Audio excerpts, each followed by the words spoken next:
Welcome to the Center for Universal Oneness. We are an open, welcoming, spiritual community that supports all faith traditions and invites you to join us on your spiritual journey. We host different speakers each week to guide and inspire us. We are guided by universal principles of acceptance of all that is sacred, and we strive to live in the oneness of love. Please enjoy this presentation. Well, this morning we are honored and pleased to have Reverend Linda Martella-Whitsett with us again. She is a speaker that we have had on numerous occasions, and she's going to be talking this morning about the Superhero Sunday. And you might remember that Linda has served as the Vice President of the Unity Prayer Ministry, including Silent Unity. In 2011, she was the winner of her book, Best Spiritual Author for How to Pray Without Talking to God. And I have to tell you, Linda, I read that book and I found it very helpful in my own prayer practice. She has a couple of additional books that she has written, one of which she shared with her daughter. So we're very pleased to have you with us today, Linda, and I'm going to let you take it away. Grateful to be with you for Superhero Sunday, everybody. I've got an alter ego on today. It's the best I could do for this season. But in all seriousness, I was thinking about superheroes. I always think about this around Halloween time, because every culture, every religion, every body of people, population cultivates their own superhero mythology, and not only the mythology, but actual people that rise to the level of superhero, or, in some kind of way. So just in terms of religion, I mean, the Jewish community has Moses, right? The Hindu friends have several, but including the warrior Arjuna, whose story is told in the Bhagavad Gita. Buddhists have Siddhartha. Muslims have the Prophet Muhammad. Christians have Jesus. But I'd like to talk about the common characteristics of superheroes this morning and link them to our own journey, our own superhero journey. Because there are some really basic things that are common to every superhero, whether we think of them as heroes or not.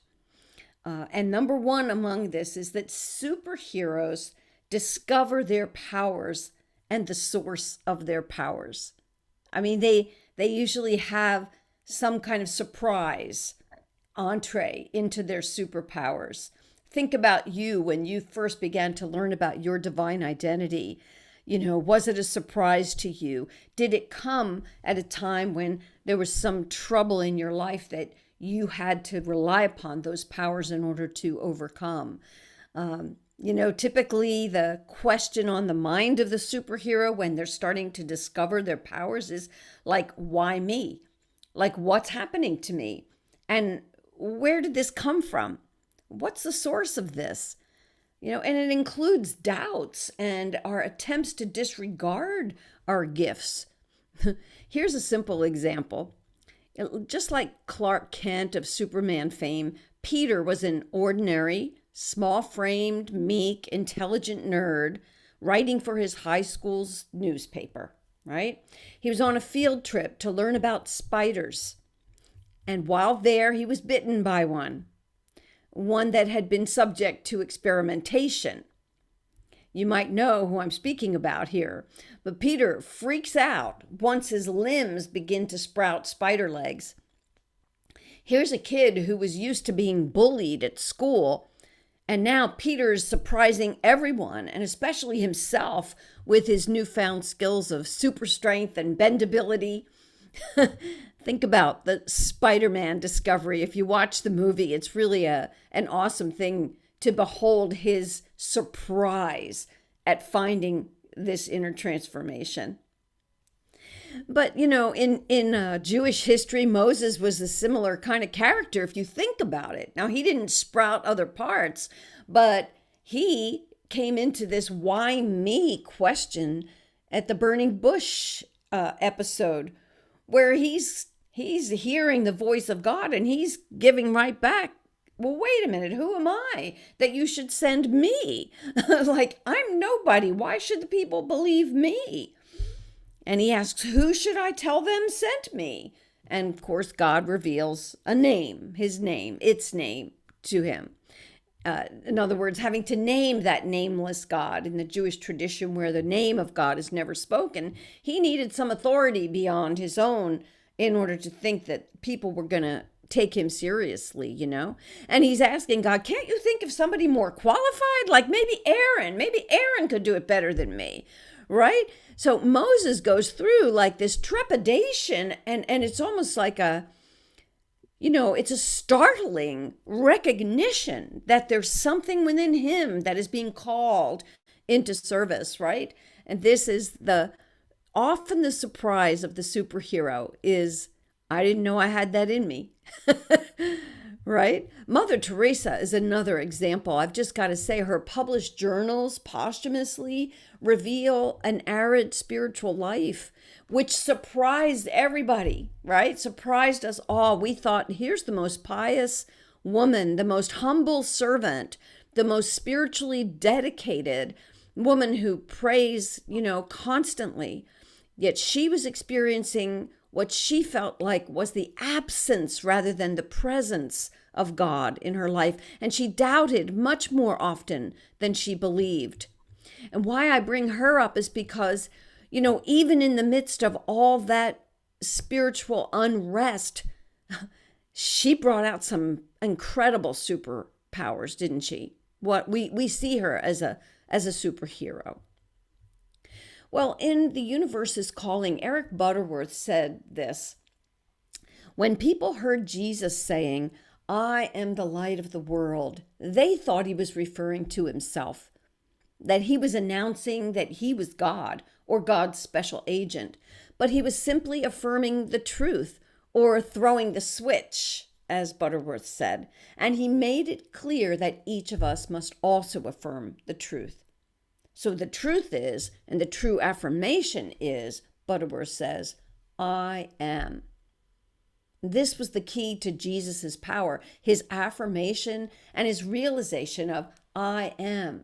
Not I want to be, I hope to be, I will be someday, or dear Lord, make me be, but simply I am. So take a moment and just think about your own discoveries of your superpowers, of your spiritual capacities, of a time when you had to be bold even though it terrified you, or a time when you had to be strong even though you felt that you were crumbling emotionally. Just think about what you have discovered inside of you, your secret sauce powers. All superheroes have some surprises as they discover the truth about themselves. Another thing that superheroes have in common is that they wear masks or disguises. They put on a costume. They don another kind of attire. They have specialized attire only worn when using their powers. So here's an example. There was a young woman in China expected to follow in the cultural roles of women in her country, right? She was to get married, raise a family, speak only when spoken to, obey her husband. The trouble was, Mulan felt very different from other girls and young women. She failed to impress the matchmaker. She spilled her tea, she spoke out, she dishonored herself and her family in front of the matchmaker, just as an example of how different she felt about herself. Well, Mulan and her family heard the emperor's decree that one man from every family must go to war against the Huns. The emperor had declared one man may be the difference between victory and defeat. Well, Mulan heard that call and she begged the emperor's spokesperson to spare her father because he was frail from his earlier years in the military service.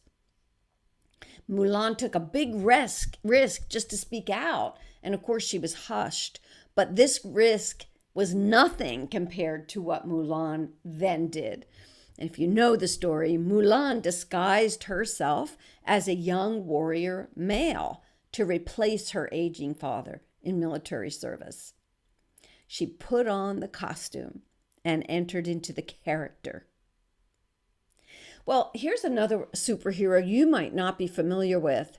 I had heard about her, but I didn't know her name.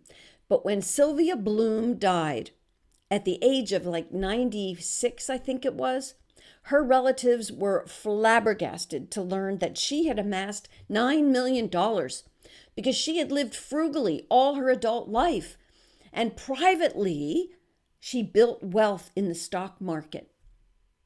In her will, Sylvia directed almost all of her estate to charitable organizations. She lived in the simplicity of almost what's the word? When you have very little. Poverty. I can't think of the word. No, it wasn't really poverty, but when you choose to have less. I forget the word. But anyway, you know what I'm talking about. She lived very simply. She lived frugally. Nobody would have thought that she was a multimillionaire. And yet she wanted to do good. And she did it in her own way, silently, and surprised everyone. So interesting, isn't it? So some questions arise in my mind for sure when I think about superheroes in costume. The first question is the power in the costume? I mean, what happens when Superman goes into the phone booth? Next generation's asking, well, what's a phone booth? Right? No, we don't even know what a phone booth is. What happens when Superman goes in there? Like what is this? Is the power in the costume? Is a police officer, for example, still a police officer after arriving home and taking off her uniform? In Sylvia Bloom's case, didn't her costume actually conceal her superpower? Was it any different for Mulan? I mean, was Mulan's true power hidden or revealed by dressing as a male soldier? Interesting. I mean, think about that. Is it the costume that has the power, or does the costume help us to bring out that power? Does it reveal the power? Or does it even cover up the actual power? It's a fascinating question to me. And I have lots of examples in my mind of one answer or the other. And I think it's probably both and. But why a costume? In scripture, you read a lot about putting on a mantle, right? And so donning a costume is meant metaphysically to take on the qualities of. So to become in consciousness that very thing. The words in my name, to do these things in my name, as the Christ of Jesus said, meant according to my nature, to take on that very nature. So a costume really has tremendous significance if you think about what it does. It doesn't have any inherent power, but when I don the costume, I can assume that nature, that power. It's fascinating. So it really speaks. Think about your own clothing choices. Think about, what you want to convey by wearing one costume or another. And of course, the costume we're really talking about is the Christ consciousness, the costume of our divine identity. It's wearing that nature in the way we're living our life. Charles Fillmore, in the book Talks on Truth, says, the attainment of Christ consciousness, and I'll also refer to that as divine identity, it calls for nothing less on our part than a definite recognition of ourselves as divine humans. Now, Fillmore called it sons of God, but what he meant is divine humans. Right here and now. So it's that definition of ourselves as a divine human right here and now, regardless of appearances to the contrary. And so it's, in a sense, that costume, in other words, that recognition of our divine identity is a way of changing the appearance. We change our appearance with a costume. We're changing the appearance. We're disregarding the appearance and overlaying that appearance with our true nature by recognizing and drawing upon our divine identity. And he says, we know that we're divine humans, then why not acknowledge it and proceed to take possession of our God right? That is what Jesus did in the face of most adverse conditions. So think about, again, what is your recollection in recent times of costuming up, of putting on your mantle, so to speak, of taking your part in the kind of consciousness demonstration that was needed for the moment or for the circumstance? These are things that are common to all of us in our superhero mentality, in our consciousness of the divine. And one more thought for you. One more commonality of superheroes is this. Superheroes use their power for good, to make a difference, to be a blessing. If they particularly remember who they are. And oftentimes that comes at a time when they have forgotten who they are. How about you? Anybody else besides me can own up to that? I forget, and then I remember who I am. And prayer helps me to remember. Meditation helps me to remember. A kind and loving friend helps me to remember, right? And superheroes using their powers for good will return to dark places. They will go where the light is not shining and bring the light, right? So here's a real example you'll probably be familiar with. Simba, who is no longer a cub, had grown to resemble a powerful adult lion, but he had not noticed, nor had he any plans to go back to his home. He had left his home years back when his uncle had convinced him that he himself, young Simba, was responsible for his father's death. For the two of you that have not seen this film, Simba's uncle actually had murdered his brother, the king. So years into this self-imposed exile, Simba is visited by Rafiki, a baboon who doubles as a conscience and a guru. And Simba, after Rafiki speaks to him, says, "You don't know me." Rafiki says, "I know who you are. You're Mufasa's boy." And Simba was just shocked. "You knew my father." Rafiki says, "Correction, I know your father." And Simba replies, "I hate to tell you this, but my father died a long time ago." Rafiki laughing, "Wrong again, wrong again. He is alive, and I will show him to you. You follow Rafiki. He knows the way."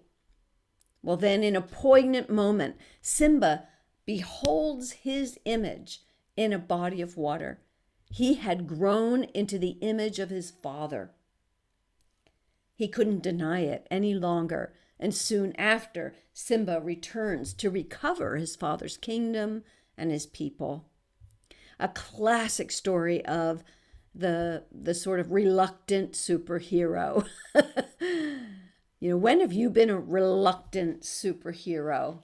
And it took some shake-up for you to say yes, to let that superhero out. How many of you are familiar with Edgar Cayce? Edgar Cayce was known as the sleeping prophet, and he discovered he could diagnose medical conditions in a trance state, although he had no formal education. He thought his gift was a curse. Why? Because he was extraordinarily religious, a very fundamentalist Christian, and this went crosswise with his understanding. And he determined at that time that he would not practice this because this could not be from God. This must be from the devil. From the devil. Well, he promptly lost his voice, and for a full year, he wasn't able to speak until he agreed again to use his powers to help others. The reluctant superhero rises again. And he went on for a long, long life of helping people and creating the Association for Research and Enlightenment that continues to study metaphysical reality today. Well, Fillmore said this: the spirit of truth within your own soul is giving you a right understanding of every experience that comes to you, and you are calling some of your inactive, unused soul powers into expression to meet the need. I'm sorry, this is Myrtle. This is Myrtle saying this, actually, in How to Let God Help You. She says, the more you exercise your powers, the stronger they grow. So you have the assurance and the satisfaction of knowing that your faith and all the rest of your spiritual faculties are gradually developing until the Jesus Christ degree of unfoldment is reached. Wow. Just think about what that means to you. When you think about the times when you worried that showing up strong spiritually might turn other people off. Times when you had the challenge of being able to audaciously step in and defend someone who was being mistreated or who was being made the butt of a joke. And boy, it's going to take something for you to do that, you know? Think about the decision points in life where your spiritual capacities are being called upon. And recognize what it means to go into the proverbial phone booth, to really take it on. Because you know when you step in that phone booth, what's going to happen. You know the minute you go inside, you're going to get in touch with what you truly are, what your nature is. And that's going to be a demand on your human beingness to act, to do what Jesus saw in his scriptures was his call to do, which was to free the prisoners, right? To heal the sick, to support the lonely, to lift up those who were downtrodden, to be the Christ, to don that costume.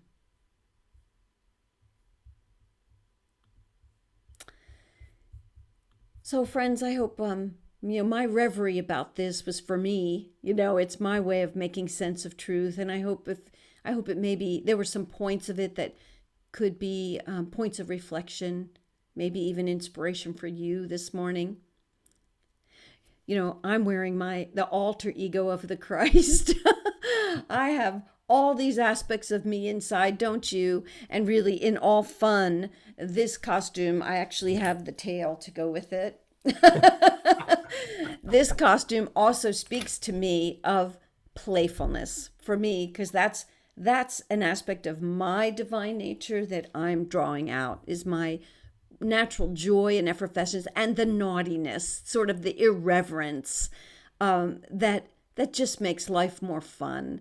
So, in all lightheartedness, I just offer this message to you, and I pray that you too, can do the things that all superheroes do, right? That you discover more about your powers and your divine identity, that you willingly put on that attire. All of us are fully human. We're all fully human, just as we're all fully divine. But to be able to lean into our divinity as needed is like going into the phone booth, isn't it? It's like making a decision. I can act as an only human today, or I can put on that mantle, put on that costume, and be the Christ in my world right where I'm needed right now. And that we all get to do that. Is it a disguise? I think the costume draws it out. It draws out that which is already within me, my innate divine identity. And then we use our powers for good. We remember who we are. We return to places that are dark and turn on the light there. We become the light in the world. Okay? So I'm ready to meditate, and I want to meditate on this, and I'm going to take my costume off because I'm not meditating in this costume.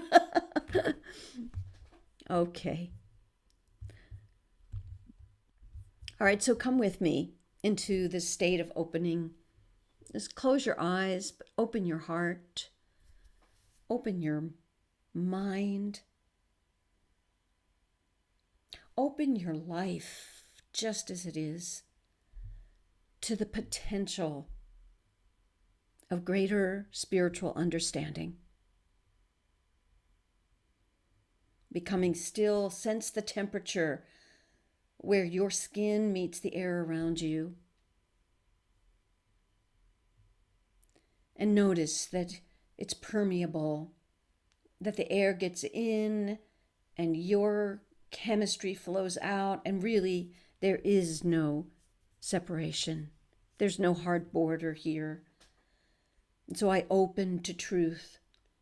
I open my whole being to greater enlightenment in this moment, to study in meditation the truth of I am, to know more about what I am.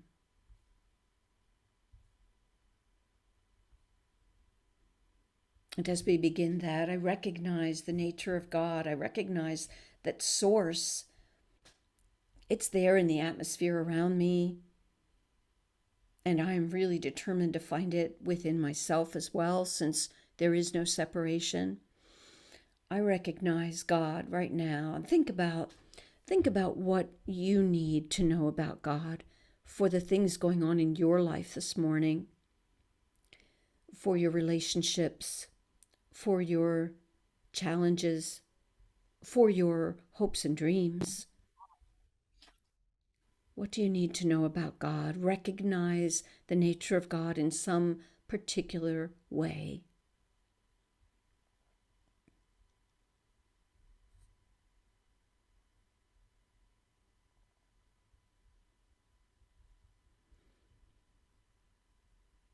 And then I integrate that knowledge of God. I integrate my human awareness with my divine identity. And I say in all integrity, I am that. What I have said about God is my nature. I am that. I am. Let me recognize that I always have been, I am now, and I always shall be that. That love, that strength, that order, that vision, that joy, that life. I am that.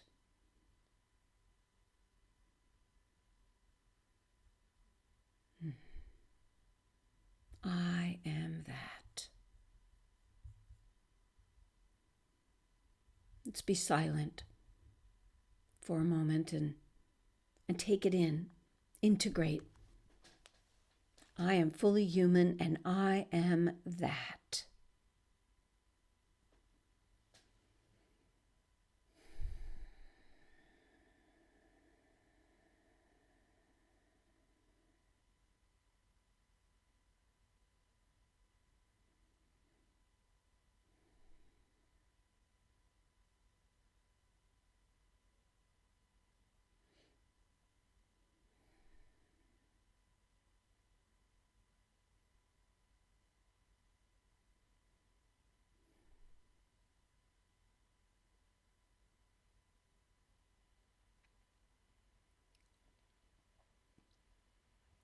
Take a moment to picture what that can look like for you. The discovery of it, the costume. What does it look like when you put on that mask, that costume?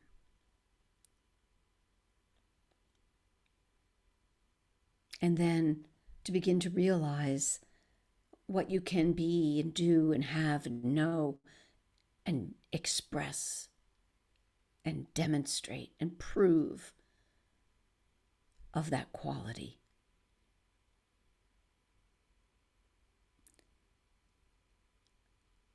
I realize that I can stand steady in the midst of shifting circumstances as the power of strength.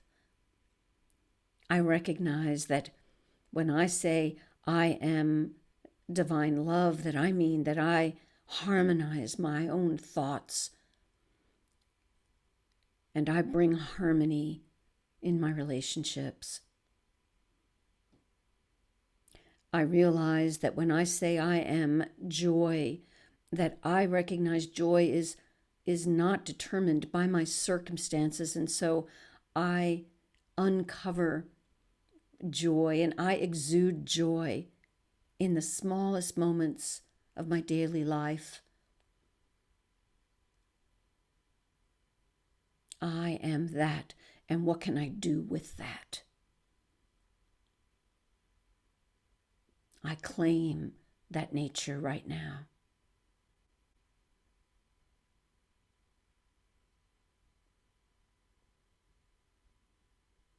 By taking on that nature, by being one who sees myself as using my powers for good in the world, for sharing of the light that I am in my generosity, I just naturally feel the feel-good chemicals of appreciation all over as I contemplate that capacity, that this is what I'm here for, what I'm able to be. And so that natural appreciation now is a blessing on my own body. My body systems, my body chemistry are all improved in the state of appreciation. I realize the value of that which I am recognizing and claiming here in this time of meditation. I am empowered. I am, and therefore I can. This is the truth that I celebrate today. And so take a deep breath with me once again, everyone. Wow, just deep, deep breathing as you repeat that quality, that power that you have said yes to in this prayer time. I am that. I'm so grateful. I'm so grateful. And truly, we all can be so grateful for everyone who steps up and swoops in to save the day, becoming the superhero for all of us in this world. And so it is. Amen. Amen. Thank you, Linda.